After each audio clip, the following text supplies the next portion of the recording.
नमस्कार। नक्षत्र तक में आपका स्वागत है। मैं आपका ज्योतिष मित्र आदित्य द्विवेदी। जन्म कुंडली से संबंधित परामर्श के लिए, कुंडली मिलान के लिए, किसी भी प्रकार के मुहूर्त आदि की जानकारी के लिए या जीवन में चल रही समस्याओं के समाधान के लिए, खराब ग्रह दशाओं के उपाय के लिए, रत्न और रुद्राक्ष आदि की जानकारी के लिए आप हमसे संपर्क कर सकते हैं।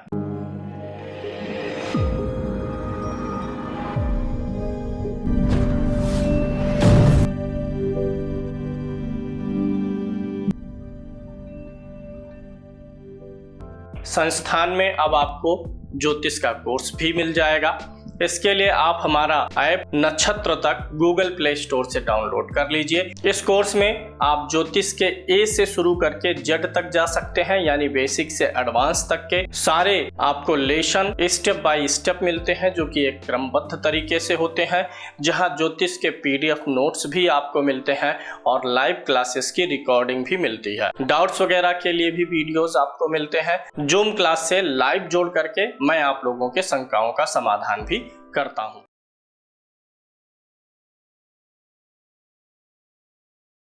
आज जो जन्म कुंडली विश्लेषण के लिए लिए हैं 3 अक्टूबर 1995, 18:41 और देहरादून का इनका जन्म है। सबसे पहले इनकी ग्रह स्पष्ट की स्थिति देख लेते हैं। इनका मेष लगन बनेगा, लगन की डिग्री 1 है और लगन में केतु का नक्षत्र अश्विनी नक्षत्र उपस्थित है। सूर्य इनके कन्या राशि में बैठे हैं, 16 अंश के हैं, हस्त नक्षत्र में है और यह नक्षत्र है चंद्रमा का। चंद्रमा इनका मकर राशि में बैठा हुआ है, यानी करंट में इनकी शनि की 7.5 चल रही है, 11 अंश का है। मंगल इनका तुला राशि में बैठा हुआ है, 23 डिग्री का है। बुध इनका वक्री भी है और अस्त भी है, कन्या राशि में है और इसकी डिग्री 19 है, हस्त नक्षत्र में बैठा है और यह नक्षत्र है चंद्रमा का। गुरु इनका वृश्चिक राशि में बैठा हुआ है, 17 अंश का है, ज्येष्ठा नक्षत्र में है और यह नक्षत्र होता है बुध का। शुक्र इनका कन्या राशि में है, यानी नीच राशि में है, 27 डिग्री का है, चित्रा नक्षत्र में है और ऊपर से मंगल के नक्षत्र में है। शनि इनका कुंभ राशि में बैठा हुआ है, 26 डिग्री का है, पूर्वा भाद्रपद नक्षत्र में है, जो कि गुरु का नक्षत्र है। यहाँ पर राहु तुला राशि में बैठा है, 2 डिग्री का है, चित्रा नक्षत्र में है और नक्षत्र का स्वामी मंगल है। तो इनकी ग्रह स्पष्ट हो गई। अब इसके साथ साथ हम इनकी लग्न कुंडली पर चलते हैं और विश्लेषण निकालने का प्रयास करते हैं। सबसे मुख्य चीज़ लग्न कुंडली पे है, थोड़ा आप लोग ध्यान से देखेंगे। इनका मेष लगन बन रहा है, लगन का स्वामी मंगल सप्तम भाव में राहु के साथ में बैठा हुआ है, जो इनको एग्रेशन प्रदान करेगा। थोड़ा सा इनके अंदर काम को लेके उतावलापन रहेगा, क्रोध भी आएगा, चिड़चिड़ापन भी ये बढ़ाएगा, क्योंकि लग्नेश राहु के साथ है, क्रूर ग्रह के साथ है और लगन में केतु महाराज बैठे हुए हैं। राहु और मंगल की युति से सबको पता है कि बन जाता है अंगारक दोष, लेकिन चलित कुंडली में मंगल अष्टम भाव में चला जाएगा। ये मंगल अष्टम भाव में आ जाएगा और राहु सप्तम में अकेला रहेगा। जब भी कोई दोष लग्न कुंडली में बना हो, लेकिन चलित कुंडली में ग्रह अपना भाव बदल ले, यानी चलित कुंडली में दोष ना बने, तो वह दोष परमानेंट बुरा असर नहीं देता है लाइफ में, यानी कभी कभी अंगारक दोष का प्रभाव रहेगा, फिर इस दोष से मुक्त भी होते रहेंगे। दूसरा, राहु और मंगल की युति है, सप्तम भाव में है, तो यह मंगल अष्टमेश भी होता है और साथ ही साथ स्त्री का कारक ग्रह जो शुक्र है वह छठे भाव में नीच का है। ध्यान दीजिएगा, सप्तम भाव में 2 क्रूर ग्रह बैठे हैं, सप्तमें शुक्र, एक तो भाव वाइज भी गड़बड़ है, छठे में है, राशि से नीच में है, तो दाम्पत्य जीवन में यह योग परेशानी पैदा करेगा। मैरिड लाइफ में इनके परेशानियां आएंगी। अब अगर हम नवमांश कुंडली का लगन देख लें, तो लगन में भी ग्रहण दोष बना हुआ है। नवमांश कुंडली के चंद्रमा और केतु है, यानी कि ये अपने वैवाहिक जीवन से संतुष्ट नहीं रहेंगे। इसी कारण से इनके मैरिड लाइफ में कुछ प्रॉब्लम्स और तनाव दिख रहा है।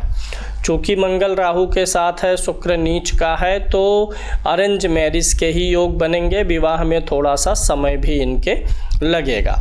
द्वितीय भाव का स्वामी शुक्र है, छठे भाव में गया है, नीच राशि में है। सतर्क रहना पड़ेगा इनको, क्योंकि ये द्वितीय भाव का स्वामी छठे भाव में जाकर के कर्ज वगैरह का भी योग बनाता है।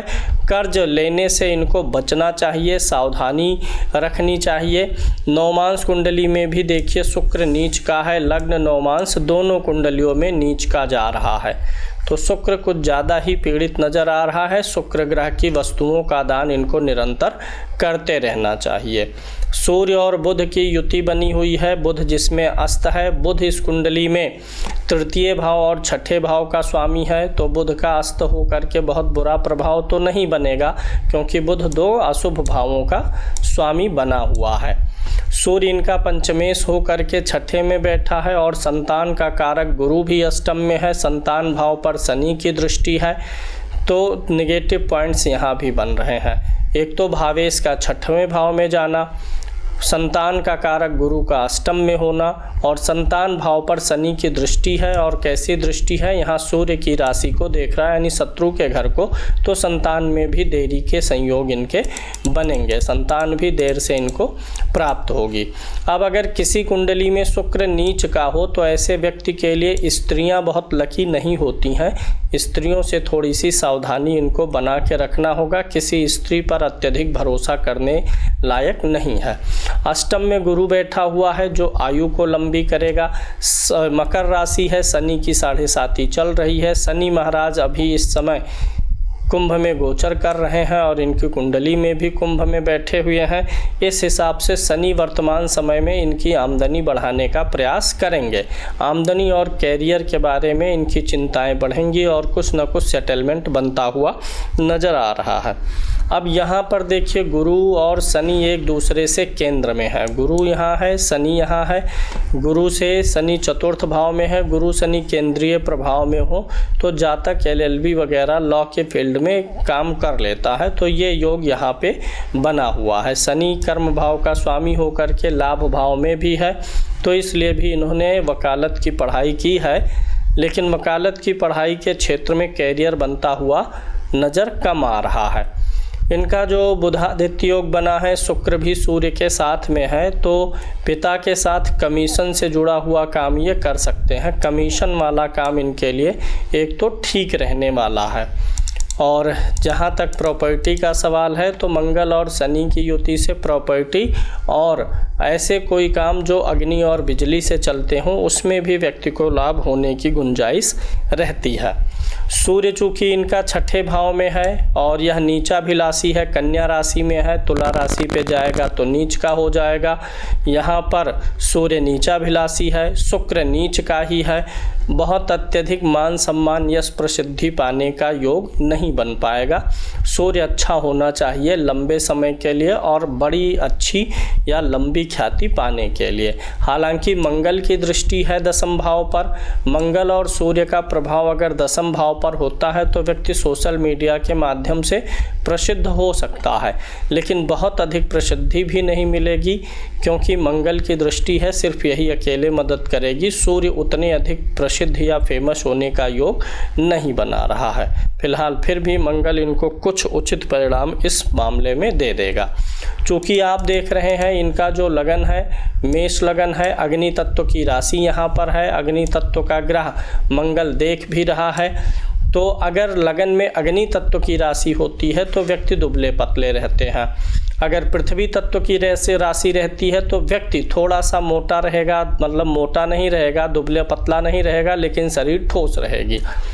जल तत्व की राशि रहेगी तो व्यक्ति मोटा रहेगा। तो जल तत्व का प्रभाव है नहीं, ना तो राशि जल तत्व की है, ना जल तत्व वाला ग्रह देख रहा है, तो इसलिए जीवन भर इनका शरीर कुछ दुबला पतला ही बना रहेगा। वैसे शनि की भी दृष्टि लगन पर पड़ रही है, शनि की तीसरी दृष्टि लगन पर आ रही है जहां इसकी नीच राशि है, तो इसलिए भी इनको सिर और आँखों से संबंधित थोड़ी सी समस्याएं भी बनेंगे। इसलिए इलेक्ट्रॉनिक डिवाइसों का उपयोग करते समय इनको थोड़ी सी सावधानी बरतनी चाहिए। सिर में भारीपन, तनाव, माइग्रेन, आँखों में थोड़ा सा प्रॉब्लम, ये सब बनेगा, क्योंकि सूर्य भी छठे में है और मेष राशि को शनि देख भी रहा है। आगे इनका जो है, अगर सूर्य छठे भाव में होता है तो व्यक्ति अपने पिता के पैतृक काम को अपना के सफल भी हो जाता है, पिता के काम को अपना सकते हैं। लॉ के फील्ड में या तो ये अपना कैरियर सेट कर लें या फिर कमीशन से जुड़े हुए क्षेत्रों में ये काम कर लें तो इनके लिए ज़्यादा बेहतर रहने वाला है। शरीर दुबली पतली ही रहेगी और बहुत अधिक फेमस या प्रसिद्धि पाने का भी योग नहीं बन पा रहा है। वैवाहिक जीवन को लेकर सतर्कता बरतनी है, कुंडली अच्छे से मिलान करके तभी विवाह करना है, क्योंकि सप्तम भाव भी पीड़ित है, सातवें भाव का स्वामी भी शुक्र पीड़ित है और सप्तम भाव का कारक भी शुक्र होता है, वो भी पीड़ित ही माना जाएगा। तो ये थोड़ी सी दिक्कत है। प्रेम प्रसंग वगैरह के योग कुछ बन सकते हैं, क्योंकि शुक्र और मंगल के बीच में 30 डिग्री से कम का अंतर है, तो प्रेम प्रसंग वगैरह रहेंगे, लेकिन वह विवाह में परिणित हो पाए इस बात की संभावनाएं कम नज़र आती हैं। नवमांश कुंडली के लगन में चंद्रमा और केतु बैठा हुआ है, जो कि वैवाहिक जीवन में काफ़ी मिसअंडरस्टैंडिंग क्रिएट करेगा। दूसरे भाव में सूर्य, मंगल और शनि बैठे हुए हैं, शनि सूर्य और मंगल दोनों का विरोधी है, तो यहाँ से ये इस बात का संकेत मिलता है कि जीवन साथी की भाषा बोली थोड़ी सी कटु होगी।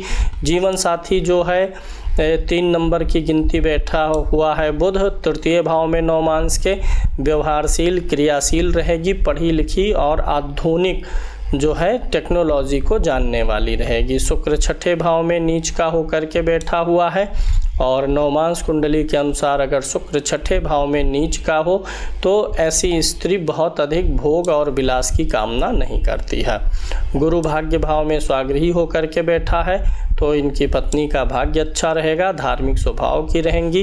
गोचर अगर अभी हम देखें तो वर्तमान में शनि की 7.5 चल रही है, अभी 2.5 साल की 7.5 बची हुई है। इसी 7.5 के आखिरी चरण में कैरियर को लेकर के पॉसिबिलिटीज़ बन जाएंगी। सुदर्शन चक्र अगर हम देखते हैं तो लग्न से दशम में चंद्रमा बैठा हुआ है, चंद्र कुंडली से दशम में राहु मंगल बैठा हुआ है और सूर्य कुंडली से दशम में कोई ग्रह नहीं बैठा है। लग्न कुंडली से दशम में ग्रह हमारी शारीरिक क्षमता के अनुसार कार्य को दर्शाता है, चंद्र से दशम में ग्रह हमारी मानसिक स्थिति को कामकाज के प्रति दर्शाता है और सूर्य से दशम में ग्रह हमारे यश और प्रसिद्धि को दर्शाता है। तो दशम भाव सूर्य से खाली यहाँ पर जा रहा है। चंद्रमा मंगल राहु 3 ग्रह हैं, ये इनको जीवन में क्रियाशील बना के रखेंगे, कर्म हमेशा ये करते रहेंगे। अब आपको बताते हैं कि आपकी कुंडली में सूर्य ग्रह 5वें, 6वें और 10वें भाव का फल अपनी दशा अंतरदशा के दौरान अधिक देगा। चंद्रमा आपकी कुंडली के अनुसार 5म भाव और 10म भाव का फल अधिक देगा। मंगल आपको अपनी दशा अंतरदशा में पहले, 7वें, 8वें, 9वें और 10वें भाव का फल अधिक देगा। बुध आपको अपनी दशा अंतरदशा के दौरान चतुर्थ, पंचम, षष्ठम और 10म भाव का फल अधिक देगा। गुरु आपको अपनी दशा अंतरदशा में चतुर्थ, षष्ठम, अष्टम और 10म भाव का फल अधिक देगा। शुक्र अपनी दशा अंतरदशा में पहले भाव, दूसरे भाव, तीसरे, छठे, 7वें, 8वें, 9वें भावों का फल अधिक देगा। यानी नीच का जो शुक्र है वह कई सारे ग्रहों का फल देगा, यानी शुक्र की दशा अंतरदशा में कुछ ज़्यादा परेशानियां आएंगी। शनि आपको 8वें, 10वें, 11वें, 12वें घर का फल अधिक देगा। केतु आपके प्रथम भाव, सप्तम भाव, राहु आपके प्रथम, सप्तम, अष्टम और 9वें भावों पर अधिक प्रभाव रखेगा। वहीं केतु आपके लगन में होने का फल अधिक प्रदान करेगा अपनी दशा अंतरदशा में। सूर्य कुंडली देखते हैं। सूर्य कुंडली लगन में सूर्य बैठा हुआ है, बुध यहीं पर उच्च का है और यहाँ पर सूर्य बैठा है, बुध उच्च का है लेकिन अस्त है और साथ में सूर्य नीच ग्रह शुक्र के साथ में बैठा हुआ है। तो प्रसिद्धि आपको अपने समाज क्षेत्र में मिलेगी, विश्वव्यापक प्रसिद्धि या कीर्ति मिले इस बात की संभावनाएं कम नज़र आ रही हैं। साथ ही साथ आपकी होरा कुंडली देख करके आप के धन के बारे में एक निर्णय निकालते हैं। सिंह लगन की होरा है, अगर किसी व्यक्ति की सिंह लगन की होरा हो तो ऐसा व्यक्ति जीवन में कभी भी आर्थिक परेशानी आए, समस्या आए या फिर ना भी आए तो भी देवी देवताओं के मंदिर जाता रहे, प्रसाद भोग चढ़ाता रहे, तो ऐसे व्यक्ति को आर्थिक मामलों में संकटों का सामना नहीं करना पड़ता है। और अगर कर्क लगन की होरा हो तो पितरों के आशीर्वाद की ज़रूरत होती है। देशकाल कुंडली की अगर हम बात करें तो देशकाल कुंडली जो है इनकी लगन कुंडली वाली ही लगन है, मेष लगन है, यानी वर्गोत्तम हो गया। लगन का स्वामी देखिए मंगल तीसरे भाव में ही बैठा हुआ है, मेहनत आप कर ले जाएंगे, मेहनत का योग है। लगन में केतु भी बैठा हुआ है, दसम भाव में सूर्य बुध बैठे हुए हैं, तो आपके प्रयास और मेहनत का तरीका सही तरीके से चलेगा। चतुर्थांश कुंडली से भाग्य का विचार करते हैं। चतुर्थांश कुंडली का लगन भी वही है, यानी कई जगह पर आपका लग्न वर्गोत्तम आ रहा है। जो लगन के प्रथम भाव में राशि है वही देशकाल के चतुर्थांश के भी आ रहा है। लग्नेश मंगल नीच का हो गया है यहाँ पर चतुर्थ भाव में, यानी भाग्य थोड़ा सा आपका उतना अधिक प्रबल नहीं है। लग्न कुंडली से भी भाग्य अधिक प्रबल नहीं नज़र आ रहा था। चतुर्थांश कुंडली से भी भाग्य में थोड़ी सी कमजोरी है, क्योंकि लग्नेश नीच का है, तो भाग्य के भरोसे आप नहीं रह सकते हैं, मेहनत आपको करना पड़ेगा। पंचमांश कुंडली से सामाजिक ज्ञान वगैरह का विचार होगा। लगन में राहु केतु बैठे हैं, चालाक आप बहुत अधिक हैं। लग्नेश 12वें भाव में नीच का बैठा हुआ है, तो थोड़ा सा तो आपको अपनी होशियारी और ज़्यादा सोचना, विचारना, बोलना, इन सब पे नियंत्रण करना चाहिए। लोगों की बातों को सुनिए अधिक और बोलिए कम, यह संकेत आपके लिए बनता है। गुरु दसम भाव में उच्च का है, तो आप सामाजिक रहेंगे, मिलनसार रहेंगे, समाज में अपना पैठ और व्यवहार बना ले जाएंगे। लेकिन ये शुक्र जो है इसी कारण से दिक्कत आ सकती है आपको, जो कि लग्नेश होकर के नीच का है, तो थोड़ा सा आपको अपनी आदतों पर, उतावलेपन पे नियंत्रण करने की ज़रूरत है। षष्ठांश कुंडली से शत्रु आदि का विचार होगा। लगन वही है जो लग्न कुंडली का लगन है, वही षष्ठांश कुंडली का भी लगन है। लग्नेश अच्छी स्थिति में है, मित्र के घर में पंचम भाव में बैठा हुआ है, और छठे भाव में क्रूर ग्रह शनि बैठा है। शत्रुहंता योग आपकी कुंडली में बना हुआ है, शत्रुओं से आप निपट ले जाएंगे। लग्न कुंडली से दिखाई पड़ा था कि संतान में कुछ दिक्कतें हैं, तो यहाँ पर हम फिर से देखते हैं। सप्तमांश कुंडली के लगन में क्रूर ग्रह केतु बैठा है। सप्तमांश कुंडली का लग्नेश मंगल है, जो कि 12वें भाव में जाकर के बैठा हुआ है, तो ये भी थोड़ी सी परेशानी दे रहा है।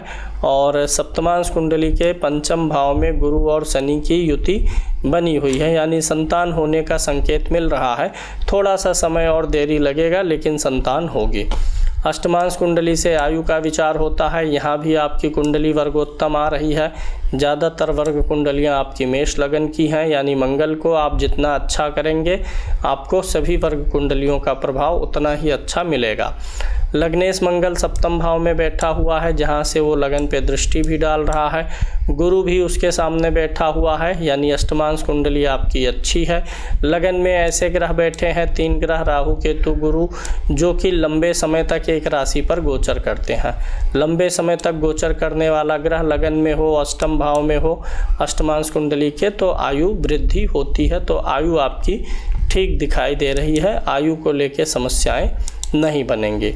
इसके अलावा अन्य कुंडलियां अगर हम आपकी देखें, नवमांश पे मैंने बोल ही दिया है, दसमांश कुंडली जरूरी है। लगन यहाँ भी वर्गोत्तम है। लगन में केतु बैठा हुआ है, जो कि लग्न कुंडली के भी लगन में बैठा हुआ है, और लगन का स्वामी मंगल द्वितीय भाव में शुक्र की राशि में है, शत्रु राशि में है, लेकिन द्वितीय भाव में है, ठीक है। धन कमाने के लालसा आपके अंदर हमेशा बनी रहेगी।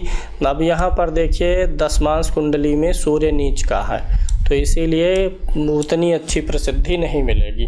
सूर्य और शनि की युति भी है, ऐसे में व्यक्ति के द्वारा किए गए कार्यों का क्रेडिट उसे नहीं मिलता है। आपके द्वारा किए गए कार्यों का क्रेडिट आपको कम मिल पाएगा या नहीं मिल पाएगा। हालांकि गुरु और चंद्रमा की युति है, तो काम के मामले में भाग्य आपका साथ देता रहेगा। ऐन वक्त पे जब भी मुसीबत में रहेंगे तो एक गुरु और चंद्रमा की युति आपको बचाएगी, लेकिन बहुत अच्छी यश और प्रसिद्धि कार्य क्षेत्र को लेकर के मिले ऐसा नहीं है। और किए गए कार्यों का श्रेय भी, अच्छे कार्यों का श्रेय भी कम ही मिल पाएगा। एकादशांश कुंडली से व्यक्ति के मनोकामनाओं की पूर्ति को देखते हैं। लगन में ही उच्च का ग्रह बैठा हुआ है। लग्नेश भी तृतीय भाव में बुध के साथ है। जो भौतिक मनोकामनाएं हैं, घर का सुख, गाड़ी का सुख, लग्जरी, ये सब आपको मिलेगा। सूर्य उच्च का है, तो इसमें पिता की भी भूमिका अधिक रहने वाली है। पैतृक रूप से आप अच्छे रहेंगे। थोड़ा सा जो आपको सुख मिलेगा, चूँकि चंद्रमा राहु के साथ अष्टम भाव में नीच राशि का है एकादशांश में, जो आपको मिलेगा उसमें आपको संतुष्टि नहीं आ पाएगी। द्वादशांश कुंडली का लगन देख लीजिए। लगन का स्वामी मंगल है, नीच राशि में बैठा हुआ है और ये मंगल नीच का है, सूर्य 12वें भाव में चला गया है। तो पिता के लिए भी थोड़ी सी मुसीबतें हैं। पिता को काफ़ी मेहनत करके विकास करना पड़ेगा। पैतृक सुख में जो है थोड़ी सी कमी दिखाई पड़ती है, चाहे पिता का स्वास्थ्य हो चाहे पिता का साथ हो, दोनों में कुछ ना कुछ कमी रहेगी। षोडशांश कुंडली से वाहन का विचार होता है। वाहन सुख आपके जीवन में कैसा रहेगा? लगन में ही लगन का स्वामी मंगल बैठा हुआ है, वाहन का सुख बहुत अच्छा हो गया। शुक्र लाभ भाव में बैठा हुआ है, लग्जरी गाड़ियाँ मिलेंगी। चतुर्थ भाव का स्वामी चंद्रमा भी अपने भाव से चतुर्थ में है, यानी वाहन के मामले में आप लकी हैं। वाहन और गाड़ियों का, घर का शौक आपको रहेगा, उसके ऊपर आप पैसा भी खर्चा करेंगे। विषांश कुंडली से आध्यात्मिक उन्नति देखते हैं। लगन का स्वामी मंगल है, नीच होकर के बैठा हुआ है। नवम भाव का स्वामी गुरु भी अष्टम भाव में गया है, चंद्रमा भी नीच राशि में है। तो उतना अधिक पूजा पाठ में मन लगना या बहुत धार्मिक होने की भावना आपके अंदर दिखाई नहीं पड़ती है। अष्टक वर्ग में देख लीजिए किस ग्रह का गोचर आपके लिए कब कैसा रहेगा। अगर किसी राशि पर 0 से 3 पॉइंट मिले हों तो उस राशि पर ग्रह का गोचर आपके लिए अशुभ फल देगा। जहां 4 पॉइंट मिले होते हैं उस राशि पर ग्रह का गोचर औसत फल देता है, और जब 5, 6, 7, 8 पॉइंट मिले होते हैं तो उस राशि पर ग्रह जब भी गोचर करेगा तो अच्छा फल देगा। इधर राशियां लिखी हुई हैं, इधर ग्रह लिखे हुए हैं। तो किस राशि पर किस ग्रह को कितना मिला है? मेष राशि पर शनि ग्रह को 5 पॉइंट मिले हैं, यानी जब भी शनि ग्रह का गोचर मेष राशि पर होगा तो आपको अच्छा फल देगा। वहीं वृषभ राशि पर जब कभी शनि का गोचर रहेगा तो आपके लिए अच्छा नहीं रहेगा, क्योंकि यहाँ 1 पॉइंट है। मिथुन में अच्छा रहेगा, कर्क में अच्छा रहेगा क्योंकि 6 पॉइंट है। सिंह पे खराब है, कन्या पे औसत है, तुला पे खराब है, वृश्चिक पे भी बहुत खराब है, इधर खराब है, और कुंभ मीन पे शनि का गोचर आपको औसत फल देगा। इसी प्रकार से आप गुरु का जान सकते हैं। मेष राशि में गुरु का गोचर जब भी रहेगा तो आपको औसत फल देगा। वृषभ राशि में गुरु का गोचर जब भी रहेगा अच्छा फल देगा। मिथुन में अच्छा देगा, कर्क में अच्छा देगा, सिंह में वो आपको खराब फल देगा, कन्या में, तुला में आपको अच्छा फल देगा, वृश्चिक राशि में, धनु राशि में औसत फल देगा, मकर में अच्छा देगा, कुंभ में अच्छा देगा। गुरु का मीन राशि में गोचर आपको अच्छा फल नहीं देगा। ऐसे आप हमेशा ग्रहों के गोचर को ध्यान में रखिए। आप इस टेबल को आपको अपने जो है स्क्रीनशॉट लेके प्रिंट करके रख लेना चाहिए, और जब भी जहाँ भी जिस राशि में ग्रह को 0 से 3 पॉइंट्स मिले हैं, जब जब कोई ग्रह उन राशियों पर जाए तो उस ग्रह की वस्तु का दान कर देना चाहिए। यानी एक चीज़ और जान लीजिए, आपके लिए दिन कौन कौन सा अच्छा रहेगा ये भी मैं आपको बता देता हूँ। सबसे अच्छा दिन आपके लिए रहेगा जिस दिन चंद्रमा मिथुन राशि पर गोचर करेगा, वो दिन आपके लिए अच्छा रहेगा। चंद्रमा जिस दिन कन्या राशि पर गोचर करे अच्छा रहेगा। जिस दिन कर्क राशि पर है, कन्या नहीं है, जिस दिन चंद्रमा कन्या राशि पर गोचर करेगा वो दिन आपके लिए एवरेज रहेगा। वृश्चिक राशि पर चंद्रमा का गोचर आपके लिए अच्छा रहेगा।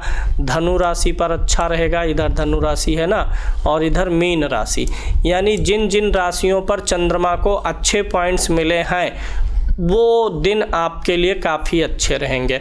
अगर कोई व्यक्ति यह जानना चाहता है कि उसके लिए कौन कौन से दिन बेहतर हैं, जिस दिन में व्यक्ति कोई नया काम शुरू करे, कोई डीलिंग करे, व्यवसाय करे या व्यवसायिक यात्राओं पर जाए तो उसके लिए अच्छा रहेगा। इसके लिए व्यक्ति को अपनी सर्वाष्टक वर्ग की सारणी देखनी चाहिए और उसमें आपको चंद्रमा वाले लाइन पे आकर के ये देखना चाहिए किन किन राशियों में चंद्रमा को अच्छे पॉइंट्स मिले हैं। जिन राशियों में 0 से 3 पॉइंट्स मिले हैं उन राशियों पर जब चंद्रमा रहेगा तो वो दिन अवॉइड करना चाहिए। 4 पॉइंट जिन राशियों पे मिले हैं वो दिन एवरेज रहेगा, 4 से अधिक जहाँ पे पॉइंट मिले हैं वो दिन अच्छा रहेगा। जैसा कि इस कुंडली में चंद्रमा को मिथुन राशि पे 7 पॉइंट मिले हैं, तो यानी जब चंद्रमा 2.25 दिन के लिए मिथुन राशि पर रहेगा तो वह दिन व्यक्ति के लिए अच्छा रहेगा। कर्क राशि पर 6 पॉइंट मिले हैं, अच्छा रहेगा। वहीं तुला राशि पर चंद्रमा को 1 पॉइंट मिला है, जब 2.5 दिन के लिए चंद्रमा 2.25 दिन के लिए चंद्रमा तुला राशि पर आएगा तो वो दिन इनके लिए ठीक नहीं रहेगा। कोई नए सौदेबाजी, बिजनेस डीलिंग आदि इस समय इनको नहीं करना चाहिए। अष्टक वर्ग की कुंडली पर चलते हैं। आपके सर्वाष्टक वर्ग में एवरेज पॉइंट किसको बोलते हैं? 28 पॉइंट जो होता है इसे एवरेज मानते हैं। सर्वाष्टक वर्ग की कुंडली में लगन में एवरेज से 1 पॉइंट अधिक है, यानी लगन आपका एवरेज से अधिक फल दे रहा है। लगन में पॉइंट्स अधिक हैं और सप्तम भाव में पॉइंट्स कम हैं। पति पत्नी में पति ज़्यादा हावी रहेगा। धन सेविंग वाले भाव में आपके 27 पॉइंट्स है, यानी एवरेज से थोड़ा कम है। धन थोड़ा अधिक बचाने की आपको ज़रूरत है, लेकिन व्यय भाव में भी पॉइंट्स कम है, यानी कुल मिलाकर के धन भाव में पॉइंट्स अधिक है, लाभ भाव में भी पॉइंट्स अधिक है, व्यय में कम है। जीवन में आर्थिक संकटों का सामना नहीं करना पड़ेगा, हमेशा कुल मिलाकर के धन की स्थिति ही बेहतर रहेगी। तृतीय भाव में 34 पॉइंट्स हैं जो कि जीवन भर मेहनत करवाएगा। चौथा भाव काफ़ी अच्छा है, सुख साधन आपके जीवन में बना रहेगा। यहाँ भी अष्टक वर्ग में भी देखिए संतान भाव में एवरेज से कम पॉइंट्स हैं, जो कि शुरू से दिखता आ रहा है कि संतान में देरी वगैरह या कुछ दिक्कत रहेगी, तो वो यहाँ से भी है। कंपटीशन आपको तगड़ा मिलेगा अपने प्रतिद्वंदियों से, क्योंकि यहाँ 30 पॉइंट्स है। यहाँ पर 22 पॉइंट्स हैं, यानी जीवन साथी आपका जो है आप उस पर हावी रहेंगे, और जीवन साथी जो है वो थोड़ा सा आपके मन के जो अनुकूल हो उससे थोड़ा कम उसमें स्किल रहेगी। अष्टम भाव में 31 पॉइंट्स हैं, मेहनत और स्ट्रगल बना रहेगा। भाग्य भाव में 22 पॉइंट्स हैं जो कि औसत से कम है, इसलिए भाग्य औसत से कम साथ देगा। कर्म औसत से अधिक करेंगे, लेकिन जितना कर्म करेंगे उससे अधिक ही लाभ पा जाएंगे, ये स्थितियाँ बन रही हैं। दशाओं की विवेचना अगर की जाए तो currently you are facing mahadasha of Rahu. अगर वर्तमान में आपकी राहु की महादशा चल रही है, राहु में अभी शुक्र का अंतर चल रहा है, और ये शुक्र आपके सप्तम भाव का स्वामी है, नीच राशि में है। इसी शुक्र की महादशा अंतरदशा में विवाह आपका होने का योग बनेगा। शुक्र में ही आपका विवाह हो जाएगा, मोटा मोटी मान के चलिए 2025 के आसपास में विवाह होने के योग बनेंगे। आपकी कुंडली में गुरु को अगर देखें तो गुरु की महादशा 2029 से 2045 तक रहेगी। गुरु की महादशा कैसा फल देगी और क्या उपाय करना चाहिए, इसके लिए पुनः एक बार आपकी लग्न कुंडली पर चलते हैं और वहां से आपको विवेचना देते हैं। लग्न कुंडली में आप जानते हैं मेष लग्न की कुंडली में गुरु कारक ग्रह होता है, अष्टम भाव में है, मित्र की राशि में है, और भाव चलित कुंडली में नवम भाव में चला भी जा रहा है। तो कुल मिलाकर के बृहस्पति की दशा को लेकर के बहुत चिंतित होने की ज़रूरत नहीं है। हाँ, राहु में जब शुक्र आएगा तो राहु का संबंध भी सप्तम भाव से है, शुक्र 7वें भाव का स्वामी है, विवाह करा देगा ये। और विवाह के लिए जब मुख्य संभावना बनेगी जब गुरु का गोचर जाएगा मिथुन राशि पे, यानी वही 2025 के बीतते बीतते। गुरु आपकी कुंडली में देख लीजिए बुध के नक्षत्र में बैठा हुआ है, यानी गुरु की महादशा में बुध का भी प्रभाव आपको मिलेगा। गुरु की महादशा में आपको कर्ज वगैरह की स्थिति आएगी, कर्ज वगैरह लेंगे, कामकाज को लेकर के बढ़ाने का प्रयास करेंगे। गुरु की महादशा में सिर्फ यही एक पॉइंट नेगेटिव रहेगा कि कर्ज से आपको थोड़ा सा संभल के लेना रहेगा। ओवरऑल गुरु की दशा में लाइफ शांतिपूर्वक बीतने वाली है। मंगल राहु के अंगारक दोष की शांति करवा लीजिए। एक शुक्र नीच का है, नीच शुक्र के का जप या उसकी वस्तुओं का दान, ये दोनों चीज़ें हो जाना चाहिए। साथ ही साथ आपको लग्नेश मंगल जो है ये मांगलिक बनाता है कुंडली, लग्न कुंडली से भी मांगलिक है आप, चलित कुंडली से भी मांगलिक है। विवाह के समय कुंडली मिलाना आपके लिए आवश्यक रहेगा। आप अभी के लिए 12 कैरेट का एक मोती अपनी सबसे छोटी अंगुली कनिष्ठा में पहन के रख सकते